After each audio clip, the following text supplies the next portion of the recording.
मित्रांनो, फोल्डरमधील file move करण्यासाठी ज्या फाईल आपल्याला मूव्ह करायच्या आहेत त्या अगोदर आपल्याला सिलेक्ट कराव्या लागतील. एकापेक्षा जास्त फाईल मूव्ह करायच्या असतील तर कीबोर्डवरून कंट्रोल की प्रेस करा.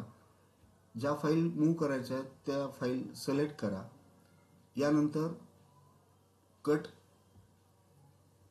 ऑप्शनवर क्लिक करून ज्या फोल्डरमध्ये शिफ्ट करायचे आहेत ते फोल्डर ओपन करा. मी हार्डवेअर फोल्डरमधल्या फाईल मला सॉफ्टवेअरमध्ये मूव्ह करायच्या आहेत म्हणून मी सॉफ्टवेअर फोल्डर ओपन केलं. यानंतर इथे पेस्टवर क्लिक करा. म्हणजेच तुमच्या हार्डवेअर फोल्डरमधील या त्या 3 फाईल सॉफ्टवेअर फोल्डरमध्ये तुम्हाला मूव्ह झालेल्या दिसतील. दुसरी मेथड आहे शॉर्टकट की ज्याला म्हणू आपण Ctrl+X आणि Ctrl+V, किंवा आपण डायरेक्टली राईट क्लिक करून